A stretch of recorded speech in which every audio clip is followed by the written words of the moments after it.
Olá, vamos ao exercício número 57 do e-book do nosso curso Análise de Investimento nas Empresas. O problema está aqui, ó. Uma indústria de cimento possui dois fornos em operação com capacidade de 500 toneladas cada um, fazendo uma produção anual total de 300 mil toneladas. A indústria está analisando a viabilidade de expansão, construindo mais um forno com as mesmas características dos dois existentes, com vida útil de 10 anos. Na prática, nesse tipo de viabilidade, é comum fazer um estudo com mais tempo, 20 anos, por exemplo, mas para efeitos didáticos, nós vamos fazer aqui em 10 anos, que não vai alterar em nada a nossa metodologia. As receitas e os custos diretos crescerão na mesma proporção do aumento da produção. Os custos indiretos não se alterarão. Os custos indiretos eles não vão se alterar, porque a empresa vai aproveitar os custos indiretos existentes, né? Por exemplo, você tem lá o engenheiro de produção, vai ser o mesmo, não vai contratar, a equipe de manutenção vai ser a mesma, enfim. Então, esses custos eles não vão se alterar. O prazo de execução do projeto será de 1 ano, sendo que no primeiro ano de operação por motivo de ajustes, o forno operará com 60% da sua capacidade. Então, nós temos os dados coletados para análise aqui, o custo do forno, 18 milhões, serão usados recursos próprios. Aqui, se o forno fosse financiado, não ia alterar o nosso estudo, porque nós estamos fazendo a análise de uma alternativa tecnológica. Então, nós estamos analisando a viabilidade do forno. Uma outra questão é fazer uma análise de uma alternativa financeira, né, sobre as possíveis fontes de recursos para financiar a aquisição do forno. E nós sabemos, né, lá dos nossos princípios básicos de aplicação do capital, que estão lá no início do e-book, que decisões separáveis devem ser tomadas isoladamente. Se não tomarmos o cuidado para tratar decisões separáveis separadamente, nós corremos o risco de que as soluções ótimas fiquem escondidas na análise. Então, temos que tomar esse cuidado. Então, continuando aqui, nós temos o preço de venda, né? Vai ser de R$ 250 a tonelada no primeiro ano, e o preço será reajustado com a inflação, que está estimada em 5%. Então, a cada ano, o preço vai crescer 5%. Os custos diretos e despesas diretas vão crescer mais do que a inflação, o dobro, né, 10% ao ano. Isso são as premissas, né, são as expectativas são baseadas em análises passadas, né? Os custos diretos e despesas diretas de produção para o primeiro ano serão proporcionais aos custos e despesas diretas existentes. Os administradores estimam que o volume de capital circulante líquido, ou seja, o capital de giro necessário para a expansão, deverá ser da ordem de 2% do volume de vendas. É muito importante, quando a gente vai fazer uma análise da viabilidade, levar em consideração também o investimento em capital de giro, né? Porque a empresa vai precisar de mais capital de giro, ela vai aumentar as vendas, ela vai precisar de comprar mais matérias-primas, vai precisar de financiar mais clientes, então ela precisa de mais um capital de giro, né? E a estimativa é que seja de 12% de necessidade de capital de giro do volume de vendas. A depreciação linear dos equipamentos será feita em 10 anos. A indústria vai usar um galpão que tem um preço de mercado na ordem de 2.150.000, que deve permanecer inalterado nos próximos 10 anos. Então, a indústria vai usar esse galpão próprio, então ela vai congelar esses 2.150.000 e vai liberar esses 2.150.000 só ao final dos 10 anos, né? Então, nós temos que levar isso em consideração. A empresa está submetida a uma alíquota de imposto de renda na ordem de 35%. Considere o imposto de renda como sendo pago no mesmo ano que é devido. Analisar a viabilidade dessa expansão, sabendo que a taxa mínima de atratividade da indústria é de 15% ao ano. Fazer uma análise da sensibilidade para os principais parâmetros, que no caso aqui o preço de venda e a produção. Bom, nós temos aqui a demonstração do resultado, né, dos dois fornos da indústria, e o que nós vamos aproveitar aqui, ó, são os custos diretos de produção, 38 milhões e 100. Então, esse aqui são para 2 fornos, né? Então, nós temos que dividir isso aqui por 2. E os custos, as despesas gerais diretas, 12 milhões e 850, são os dados que nós vamos aproveitar aqui, que nós vamos dividir por 2 também, né? A depreciação nós não vamos aproveitar aqui, porque a depreciação é relativa ao preço de aquisição. Então, esse valor da depreciação é relativo ao preço de aquisição desses 2 fornos aí lá atrás, né? E aqui o preço de aquisição agora é esse aqui, então a depreciação tem que ser em cima desse preço de aquisição aqui. Muito bem.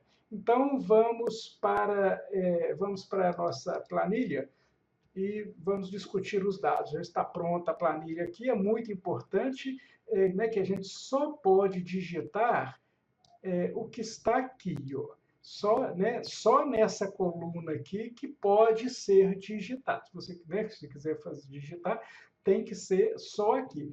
Tudo para frente aqui, tudo que está aqui depois, fora dessa coluna, tem que ser calculado, porque senão o Excel não consegue fazer as simulações que a gente vai fazer depois, né, na análise da sensibilidade. Bom, então os dados estão aqui, né, foram colocados os dados, como foi colocado lá, né?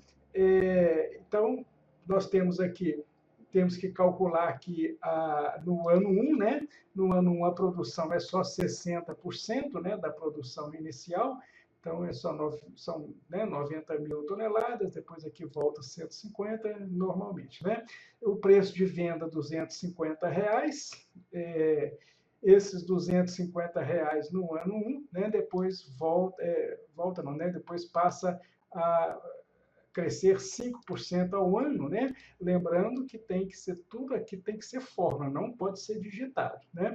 Os custos diretos aqui no primeiro ano, nós temos, né, os custos diretos da empresa, 38 milhões e 100, dividido por 2, e aqui nós vamos colocar os 60%, porque no primeiro ano nós vamos ter só 60% da produção, né? No ano 2, nós vamos ter a metade de 38 milhões e 100, né, que são os nossos custos diretos de produção, né, 38 milhões e 100 dividido por 2, e já colocando os 10% de aumento aqui. E vamos fazendo os aumentos seguintes aqui nos próximos anos, né? Com esse reajuste de 10%. A depreciação é 1.800.000, né? Que eu poderia digitar se eu quisesse, mas aqui eu já fiz, né, o cálculo aqui, 10% do valor. Agora aqui tem que ser o mesmo valor, né? Não pode ser, isso aqui tem que ser por fórmula, né? Despesas diretas, as nossas despesas diretas aqui, 12.850.000, que é o total, né, dos 2 fornos, então dividido por 2 e colocando 60% aqui no primeiro ano, e no ano 2 vai ser os 12.850.000 dividido por 2, já acrescendo 10%, né? Então, aqui vai acrescentando aqui os 10% de aumentos anuais aqui. Então, aqui nós temos o imposto de renda, a taxa mínima de atratividade e o capital circulante líquido. Bom, então agora nós vamos partir para a demonstração do resultado. Aqui na demonstração do resultado, nós vamos fazer aqui, né, o primeiro ano e depois nós vamos arrastar aqui para os outros anos, né? Então, a nossa receita bruta aqui vai ser a produção no ano vezes o preço de venda no ano, né? Custo direto nós já temos, né, calculamos lá em cima, é só buscar. Despesas diretas também, a depreciação também nós já temos. O lucro antes do imposto de renda, só acompanhar a fórmula aqui, né? Nós temos a receita menos o custo direto, menos despesas diretas, menos depreciação. O imposto de renda, que vai ser os 35%. Para a gente arrastar aqui, ó, nós temos que congelar a célula B15 aqui, ó, porque senão a gente não consegue arrastar, porque essa célula aqui ela vai ficar fixa. Então, por isso que nós temos que colocar esse entre cifrões aqui. Para congelar, a gente marca aqui o B15, né? E depois dá um F4, né? Seleciona o B15 aqui, dá um F4 que o Excel congela para a gente. Bom, e o lucro líquido vai ser o lucro antes do imposto de renda menos o imposto de renda. Então, depois aqui é só marcar, marcar aqui e arrastar, que a gente tem aqui todas as informações aqui, ó, que a gente queria. Só que aqui, ó, como tem, né, aqui nós temos um lucro negativo, ou seja, prejuízo, não há imposto de renda, né? Então nós temos que tirar o imposto de renda aqui, ó. Aqui o imposto aqui vai ser zero, né? Porque quando a empresa tem prejuízo, não tem entra imposto de renda, né? Bom, muito bem. Então, nós temos aqui a demonstração do resultado e agora nós vamos partir para a análise colocar os investimentos. O forno, 18 milhões, né? Isso aqui é na data zero, no início. O galpão nós vamos congelar aqui por 2 milhões e 150, então nós vamos levar em consideração, porque a empresa não vai poder utilizar esses 2 milhões e 150, né, vender o galpão, por exemplo, né? Então tem 2 milhões e 150 que ela vai utilizar de recursos, né, para esse projeto aqui. E o investimento, o capital circulante ali necessário, no primeiro ano vai ser 12%, né? Os 12% da receita, o segundo ano também 12% da receita, terceiro ano, quarto ano, e nos anos seguintes aqui sempre 12% da receita. Então, o investimento em capital circulante líquido, o que que a gente faz? Nós pegamos aqui, para começar o ano 1, no ano 1 nós vamos precisar de 2 milhões e 700 mil. Então, já é bom reservar aqui, né, no início do projeto, esses 2 milhões e 700 mil aqui que nós vamos gastar no ano 1. Nós vamos utilizar, né, no ano 1 como capital de giro. No ano 2, nós vamos precisar de mais capital de giro, porque as vendas vão aumentar. Nós vamos precisar de 4 milhões e 725. Ora, então, como nós já temos 2 milhões e 700, nós temos que buscar a diferença aqui. Ó. Então, nós temos que investir mais 2 milhões e 25. Né? E assim sucessivamente. Ó. No ano 3, as vendas vão aumentar, né? O preço de venda vai aumentar, então nós temos uma venda maior e um capital circulante líquido necessário maior, né? Um capital de giro maior. Bom, como já temos 4 milhões e 725, quanto que falta para chegar em 4 milhões 961.250? É esse valor que nós vamos precisar, né? E assim por diante. No ano 4, nós vamos precisar desse valor aqui, ó, 5.209.313. Quanto que nós já temos? 4.961.250. Quanto que falta? 248.063. E assim por diante, né? Bom, até a gente chegar aqui, né, no ano 10, nós vamos retirar, né, no ano 10, na realidade, nós vamos, ao final do ano 10, nós vamos buscar, né, esse investimento em capital circulante líquido, porque isso não é gasto, né, isso aí é um capital de giro. Então, no ano 10, nós vamos recuperar todo esse investimento. A necessidade, né, de capital de giro no ano 10, 6.980.977, e né, essa é a necessidade, né, que nós vamos ter nesse ano aqui.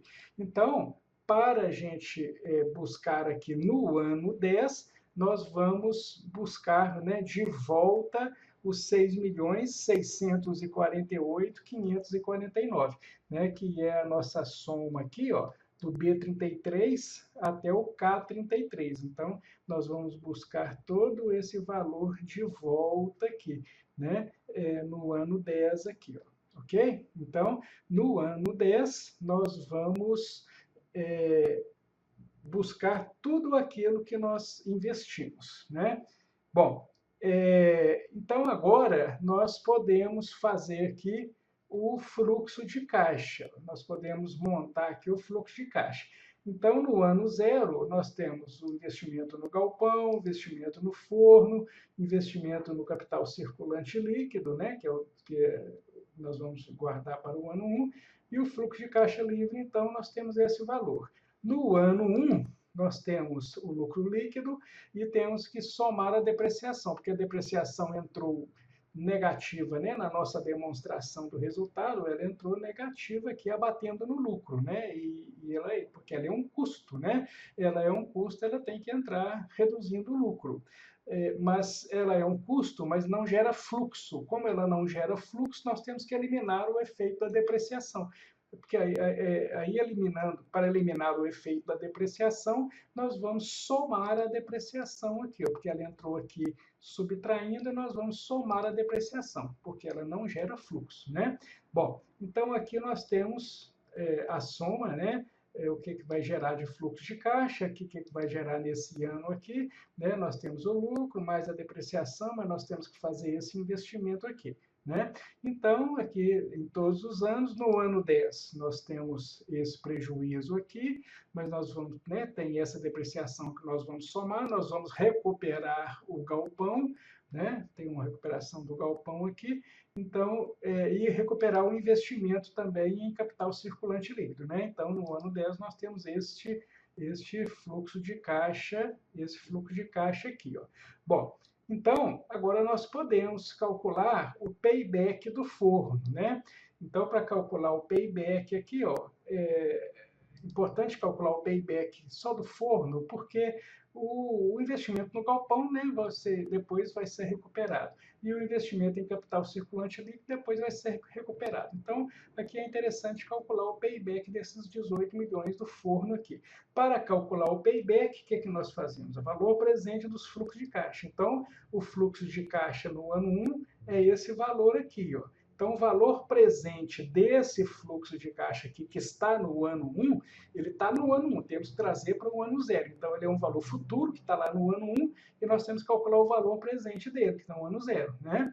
Aqui, o valor presente do fluxo de caixa no ano 2, desse valor aqui, é um valor que está lá no ano 2. Nós vamos buscar esse valor, nós vamos ter esse valor no ano 2. Então, é um valor futuro. Temos que trazer esse valor futuro para o valor presente. E aqui, assim sucessivamente. E aí nós vamos fazendo a somatória aqui, ó. Nós vamos somando, né, o valor presente acumulado. Ó. Então, esse aqui é esse valor, esse mais esse, né, que dá esse aqui. Aqui dá, vai ser esse com mais esse, né, vamos acumulando. Aqui vai ser esse aqui com mais esse aqui. Então, aqui, ó, no ano 4, nós já recuperamos 17.650.000. Quase que os 18 milhões, né? Então, no ano 5, nós vamos recuperar 20.516.296. Então, o payback vai dar entre o ano 4 e o ano 5 aqui, né? Então, no ano 5, quando começar, né, assim, quando terminar, né, o ano 5, a gente já tem todo o investimento recuperado e mais alguma coisa ainda, né? Então, o payback a gente fala que está entre o ano 4 e o ano 5. Muito bem. Agora nós vamos fazer aqui o nosso fluxo de caixa, né? Vamos pegar aqui o investimento, né? O investimento está aqui, 22.850.000, e aqui nós vamos buscar aqui os valores dos fluxos de caixa que geraram aqui, ó, 5.319, né? 5.984. Então, são esses valores aqui que nós vamos buscar. Então, aqui são os valores, né, gerados pelo fluxo de caixa. O último aqui, 6.904, que é esse valor aqui, né? 6.904, 640. Então, aqui nós calculamos o valor presente líquido, né? Que é o VPL, né? O cálculo está aqui, né? Utilizando a taxa, utilizando o valor presente dos fluxos de caixa gerados, mais o investimento inicial, né? Então, aqui na realidade, nós estamos subtraindo o investimento inicial. Então, esse forno tem um VPL positivo, 3.735.382, e a geração de riqueza. Ele vale mais do que custa esse valor aqui, 3.735.382, no valor presente, né? E a taxa interna de retorno, 20%. Lembrando que a taxa interna de retorno, a taxa mínima de atratividade é de 15% ao ano, né? Então, a empresa não aceita nenhum projeto com taxa de retorno inferior a 15% ao ano. Esse nosso projeto aqui deu uma taxa de retorno de 20% ao ano. Bom, é importante a gente lembrar que nesses estudos, nós temos que fazer a análise da sensibilidade. Então, o projeto é viável, ele gera riqueza, mas nós temos que analisar riscos. Para analisar riscos, nós vamos calcular aqui o ponto de equilíbrio, né? Ponto de equilíbrio do preço de venda e o ponto de equilíbrio da produção em toneladas ano, né? Bom, então veja bem, o nosso preço de venda é R$ 250 por tonelada. Se o preço de venda cair para 243,53, ou seja, isso aqui vai cair 2,5%. Então, se cair 2,5%, o projeto já fica inviável, né? Então, o risco é muito alto. Agora, como é que foi calculado esse 243,53? Nós vamos lá em cima, né, nas ferramentas aí, né? Então, nós vamos em dados, depois nós vamos buscar lá em cima testes de hipóteses, depois atingir meta. Aí já vai aparecer essa janelinha aqui, ó. Então, nós vamos fixar aqui, ó, nós vamos definir célula, vamos definir o VPL para valor 0, né? E vamos alternar a célula aqui, que primeiro, né, que é o preço de venda. Então, nós vamos alternar aqui o preço de venda. Vamos dar um OK aqui. Então, tá aí, ó. Então, para o preço de venda R$ 243,53, o VPL é 0, né? Então, veja bem, uma queda muito pequenininha. Então, nós dissemos que esse projeto é muito sensível a pequenas variações do preço de venda, né? A mesma coisa vai acontecer com a produção, né? Vou dar um cancelar aqui para a gente voltar na situação inicial. Então, aqui é a mesma coisa que nós vamos fazer. Nós vamos clicar aqui no VPL, vamos lá em cima, dados, depois de dados nós vamos buscar mais, né, abaixo, testes de hipóteses, atingir meta, aí para valor, né, 0, a mesma coisa, e alternando célula nós vamos alternar aqui a produção. A produção 150 mil, né, 150 mil toneladas. Então, vamos dar um OK aqui. Então, a produção está aí, ó, 146.116. Então, para essa produção de 146.116, nós temos o VPL igual a 0, né? Então, uma pequena variação, né? Nós estamos partindo de 150, aí deu 146, né? Então, ele é altamente sensível a pequenas variações na produção. Vou dar um cancelar aqui para voltar na situação inicial. Então, esse projeto, ele é viável, né? Ele gera riqueza, mas muito sensível a pequenas variações do preço de venda, 2,5%, tanto do preço de venda quanto da produção. Então, nós temos que ter muito cuidado. É um projeto viável, sim, mas altamente sensível a pequenas variações do preço de venda. Então, temos que ter, né, esses cuidados para a gente analisar um projeto. Não basta chegar e, né, tirar a conclusão que o projeto é viável. É importante a gente analisar os riscos desse projeto. E nós analisamos os riscos do projeto com a análise da sensibilidade. Muito bem, esse exercício é isso aí. Até o próximo vídeo.